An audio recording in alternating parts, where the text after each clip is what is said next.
Moving on, we're going to talk boys basketball here with Coach Mike Gaier. Your season getting underway.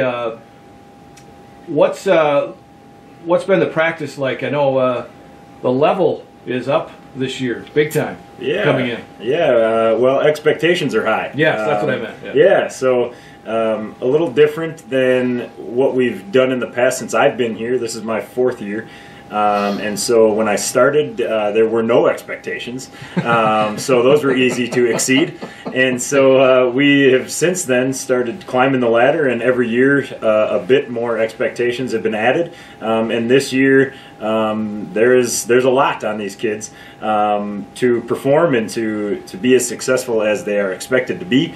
So we keep in mind that winning varsity basketball games is a hard business. And nothing, just because we are expected to win on paper and everyone says, well, Neillsville should walk through the conference, we know that's not true. We know there's a lot of good coaches, a lot of good programs, a lot of good teams, and a lot of good players in the conference. So we just go to work every day like we've always done and try to grind it out and get better every day because that's what we need to do to win championships, and that's what we've always done for 4 years here since I've been here, is talk about what it takes to be a champion on and off the court. And that's what we continue to do every day. Now, you mentioned the expectations are high, and when you got here they weren't high. How are you able to handle this with the kids to keep them at a level head, so to speak? Yeah, it's definitely a different challenge. You know, when our first year here, it's kind of, for me, it's fun to be the underdog because it's pretty easy to light a fire under some seniors when they're expected to lose every game, and that's what they did. Those guys had a chip on their shoulder, and they kind of felt insulted by a lot of people. A lot of I know we had a pretty nice season and got a 5 seed. We thought we should have been higher, so that kind of put a chip on their shoulder and let them kind of guided them. And this year, these kids.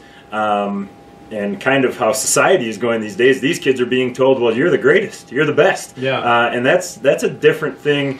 I guess that's my job to show them they're not, I guess. We have a lot of practices where I purposely make things tough. I put them in a hole or deficit to try to get them to fight out of that, because I just want to get some fight out of them. And, you know, like today, we had practice today, and we brought in some older players. Adam Kren came to play. So we had some real nice athletes of the past come play against these guys, and that provides a different challenge, too, when you talk about having grown man muscles out there compared to high school boys. So that's always fun, and we'll continue to do that over break and Christmas break, and that's always a fun thing for the kids. It's funny to hear Adam Kren as the older guy. Yeah. I never thought of Adam Kren as big boy muscles either. You know, you talk about climbing the ladder, Mike. Alex King will be a 4-year starter for you. Mm-hmm. Talk what he's meant to bringing your program up to this level. Yeah, well, it's, you know, Alex's story has been one of growth, most definitely. When he came here, or when I came here, he was, jeepers, 95 pounds soaking wet, 5'4" maybe. No, he was about 5'8", but he could shoot the ball, and he had a head for the game, and that kind of gave him advantage of some of the other kids when I came here, because, you know, boys basketball wasn't played a whole lot. It just, you know, they played other sports. They didn't do a lot in the summer.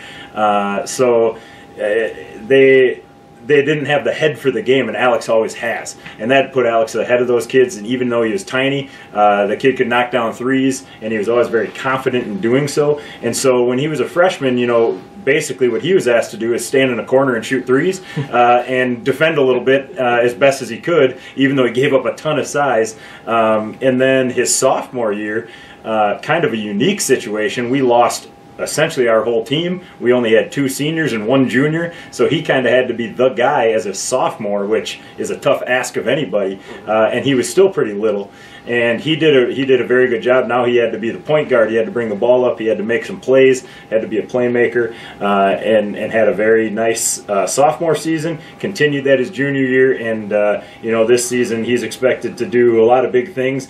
And we put a lot of the weight of our offense on his shoulders to create, to score, and to finish for us. Now you have the luxury. I know I've told people as this season comes up here, there's not going to be any shortage of shots for the Neillsville boys basketball team. Yeah. And that, as a coach, that's got to be a luxury. I mean, you've got at least 6, 7 kids that can shoot the ball pretty accurate. Right, yeah. We work a lot on shooting, but that's a testament to the kids' confidence. I think a lot of kids can shoot, but we give them the freedom to shoot. I think is a big thing here. Over summer programs and different places we go, I've had parents come up to me and talk about the way our kids play with a certain freedom, and I've had dads of other kids from teams saying, "Man, my kid's a sharpshooter, but the coach won't let him shoot." I said, "Well, bring him to Neillsville. He can shoot all he wants," because that's kind of what we do, and kids seem to enjoy it. We have talked this year about maturing our offense a little bit, though, because we're seniors, we're a little bigger, we're not so tiny anymore. We can't just be the team that launches 100 threes. We got to get inside a little bit and score. Alex is too athletic to just shoot only threes. Isaac Weir's add to that at about 6'5" now. So these kids that played a lot as sophomores where they gave up a lot of size are now kind of the giants in the league as far as 6'4", 6'5" guards that can really score inside. So we're talking about maturing the offense, but definitely we got a lot of guys to score. Add Drew Brown to that mix as a freshman. He's coming in scoring the ball. He this summer was our leading scorer in about 3 or 4 games, even with Alex and Braden on the floor. So yeah, we got a lot of kids that can shoot, a lot of kids that want to shoot, and that is a huge asset for us. Yes. We talked about Drew Brown during football, Mike. He's just not a typical freshman. No. He's so game savvy in all sports, and we've seen it in football. You talk about basketball, and I'm sure we're going to see it in baseball, but talk about him a little bit. Yeah, Drew is going through some freshman growth right now in practice and understanding that kids are a little bigger on the varsity floor than in 8th grade, and that's a huge jump for a lot of kids. And what Drew's challenge is going to be this year, in basketball at least, is the fact that the things he used to do, because again, like I said, when Alex was a freshman, he was asked to stand in a corner and shoot threes. When Braden came as a freshman, that's all he did was shoot threes.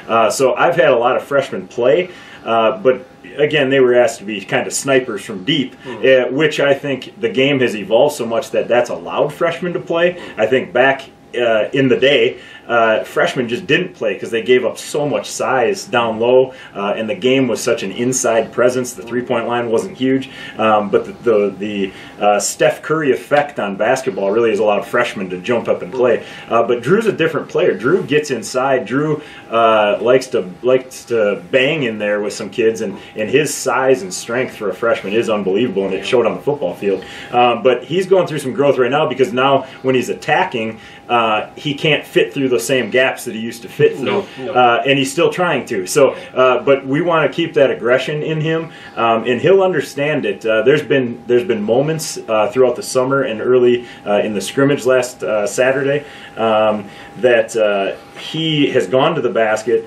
and a senior will step over to close out to him, and Drew will bounce that kid back about 5 feet and finish a layup. There are a couple times this summer where I said, "There's my freshman that I like to see," and a ref will turn around and say, "He's not a freshman. He's not a freshman." And if you look in our practice, he would not be the kid you picked out as the freshman, just the way his body looks. Right. So he's a unique kid. Yeah, he's one of. We've talked about this freshman class in other. There's a whole bunch of them that have been in the weight room since about 5th grade, right? And it really shows around school right now. That's important, yeah. So now with you mentioned Drew Brown, you mentioned Alex, Braden Trunkle as they come up. Have you changed anything in your offense philosophy when these kids come through? Like, for instance, Drew Brown, you mentioned he's not just a guy that's going to sit out in the corner and shoot threes. Right. Yeah, I think our offense, is pretty open to creativity, and that's what we talk about.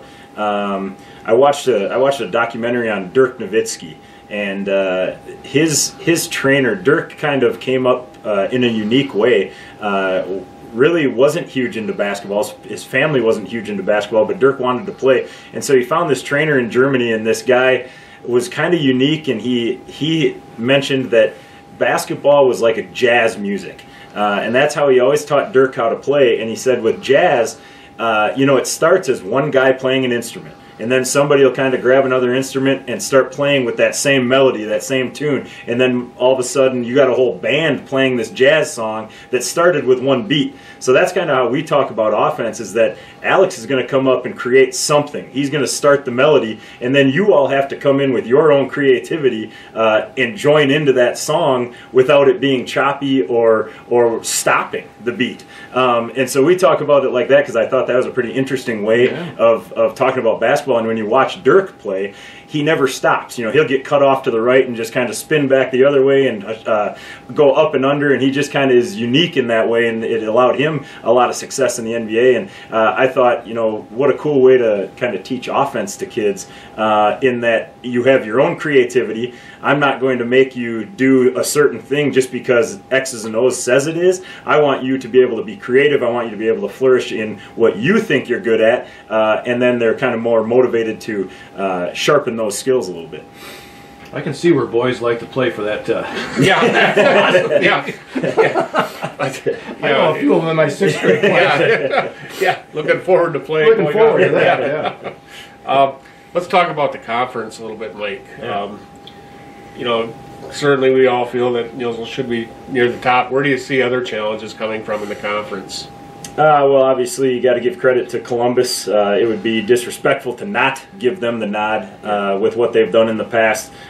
Great coaching over there with Joe.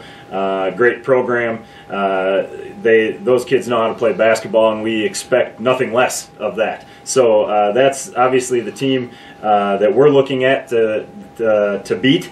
As far as the conference champs, they still are. And then you go over to Loyal. They've always been kind of a thorn in our side. They get us at Loyal every year. I told the kids I'm not going to Loyal this year. They can go coach themselves because I get so angry. But Dean does such a nice job over there. His son Cole is a great basketball player. He'll do well this year. And they just have kids that are really intelligent. Every year they talk about their kids in Loyal, 4.0 students, and just smart, heady kids that play really hard. And that's fun to watch for me too, and a testament to that what they're doing over there. So they're always well coached, well organized, and then there's just certain players throughout the conference that are going to be tough and step up, and you never know who's going to kind of creep up on you throughout the season. But we expect it to be a battle. Yeah, the Color Belt Conference for boys basketball has been Columbus Catholic for so long, and now you guys are coming in there. What do you have to? What's the key for you guys to stay in that race in the Color Belt Conference this year? Yeah, I think we have to stay. Like I said, the maturity on offense. Sometimes we come down as far as we watched film on our scrimmage, and I showed the kids that we ended up. You know, you can't keep score, but we ended up kind of getting our tails handed to us by Notre Dame. And we showed that film to the kids, and we ended up coming back, but we went on they went on about a 15-0 run on us, where they got just extremely hot. They were just catching fire from three, and they were making some really tough shots. And our response to that was to come down and shoot the first thing we saw, which isn't always what we want to do, especially this year when we have so much firepower. We want kids to be able to touch the ball. Again, I talk to kids about that creativity, and kids can't be creative if they don't touch the ball. So we want to share the ball more. We want to get kids the opportunity to move. And I think what we've learned in years past was Alex is easy to guard when all 5 defenders are standing there watching him. He's tougher to guard when we can move the ball a little bit and they lose sight of him so that they can't all help on him. Because obviously when he gets the ball, he draws a lot of gravity from the defense. So that's one of our missions this year, is to hide him a little bit, let him go off some screens, get him moving a little bit, and hopefully hopefully the defense lose sight of him. So we want to talk about maturity on offense and not get in those situations where we panic. We're down 2, we need to shoot the first shot while there's still 12 minutes left. So we want to talk about growing up a little bit. We have a lot of seniors. We want to play mature basketball. We want to defend a little bit better, and we've been working on that in practice this year. So yeah, just sticking to what we do. We want to obviously play fast. We want to shoot a lot of shots, and we want to get that ball back as fast as we can. So just doing what we do, keeping kids healthy, keeping kids eligible, and just playing Neillsville basketball. Because I know when you guys played Columbus Catholic, you talk about shootouts. Right. I mean, it was up and down the floor. Is that something you want to get away from, or if it's there, do it? Yeah, I think we always say in Neillsville, a good shot is if you're balanced, or if you're open, balanced, and confident. And I can obviously see if they're open and balanced. I can't always tell if they're confident, but I have a pretty good recollection of that, or a pretty good idea if they're confident.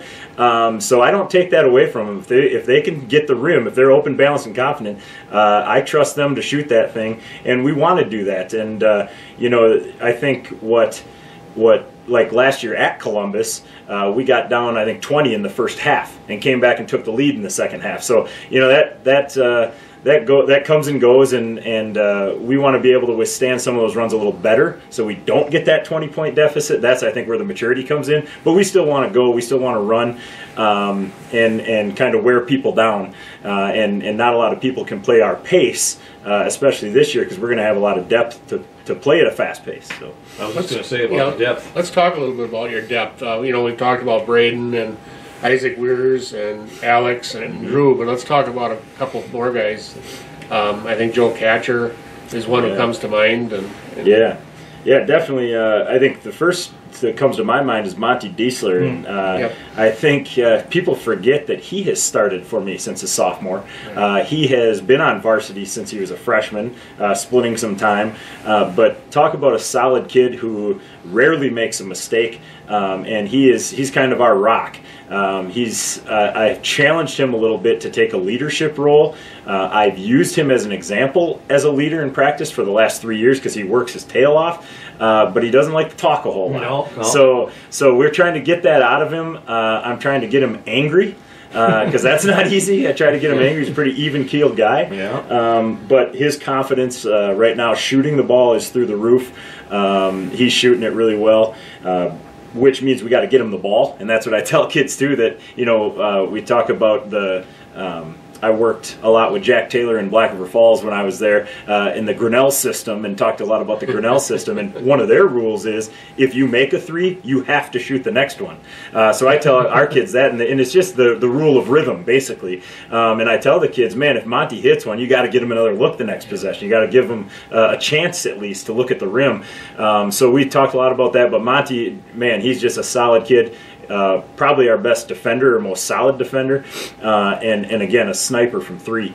Then you go to Joe Catcher, who I don't know if anyone's ready for the physicality he's bringing right now. I think that going out for football helped him a lot as far as being aggressive and getting after things. He's always done that, but so far this year he wasn't able to go to our scrimmage because of deer hunting. But he in the summer and in the preseason tournament, which my dad coached for us, he was an absolute animal. He got every offensive rebound you could imagine, and he puts them back in, and he's making them this year. I think that's his growth, is that he's putting the ball in the basket now. But his ability to offensive rebound for us is remarkable and a huge asset for us. So, and then you go down, since Joe wasn't at the scrimmage, Santana Subke, who's a sophomore, stepped up and had I told him he was the shining star of the scrimmage. He played just a magnificent role stepping in for Joe. He got a ton of offensive rebounds. He got some easy putbacks, some dump down layups. He's blocking shots. He's a real long kid. We're getting him up in the weight room, getting him stronger. So he's going to be a huge asset. So those three guys, and then Drew will come off the bench too as a freshman. But Dom Elmhurst is another one that'll come in, just play solid. He's a senior. He understands the game, and can drop a right-handed hook from anywhere on the floor. So we're excited to see that. It was interesting talking to your dad about coaching the team down at the preseason tournament. He said he really didn't know how to handle that. So. Yeah, he got to. I got to coach his girls, and then the next week he took the boys. So that was fun. We got in some heated arguments. He said he wanted to draw up a play or tell them what they were. By the time he looked up, they were already down the floor. Yeah, ball was going up in the basket already. That's right. Yeah. That was fun. The kids had a lot of fun. I think his girls probably had the most fun because they've never seen anyone challenge my dad like that, like I do. They told me to keep going, keep getting them worked up. So they've never seen that, and I got plenty of that so far. You talk about the expectations. Any concerns with this team going into the season? Yeah, I think always when you have length like we have, Isaac Weir's, Alex King, when you have those guys with real long limbs, you worry about tweaking an ankle, tweaking something. They're just kind of more prone to that when they're that long. So obviously keeping people healthy.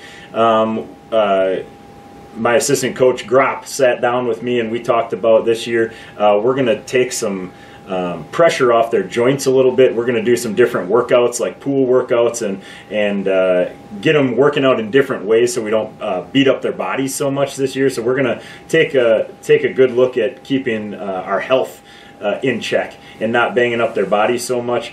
So we're going to do some things in that. And then, just staying together, sharing the ball. Obviously, like another thing Drew has had some issues with now is that he's never had to give up the ball, and now he doesn't get it as much. And understanding, when you're on a team, so getting out with the kids, because we have so many guys that want to shoot the ball, understanding, when the right time to share it is, when the right time to take your shots are, and just meshing together as a team, finding our identity and kind of our rotation and things like that, who plays well together when. Those will all be things that we look at throughout the season and try to get firmed up before the tournament time.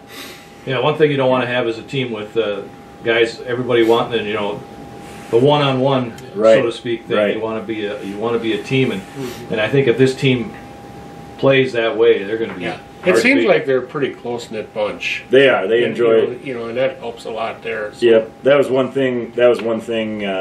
That my dad said he really enjoyed with those kids after the tournament. He talked to them and said, it's refreshing seeing a bunch of kids. We when we travel as a boys team, we don't have a lot of parents travel with us. It's just 8 kids pack into my minivan, and maybe Mr. King Dwayne King drives another car, and we go as a team, and we all ride together. And if parents go, the kids still ride with us, and they tell their parents to leave and go home so they can be with us. So our kids really enjoy being together. My dad said he really enjoyed sitting on the bench with our kids and seeing how honestly happy they are when other people succeed. They're cheering for each other, they're pulling for each other, and when you got kids on the bench not playing as much, sometimes you get they're feeling sorry for themselves, but our kids really do buy in and love seeing our team succeed, and that's really fun to see. All right, well, we look forward to the season. Mike, should be a good one for Neillsville boys basketball, and we've mentioned too, girls basketball should be fairly successful, and the high school wrestling team. Yeah, should be a good winter. Should be a good winter in Neillsville.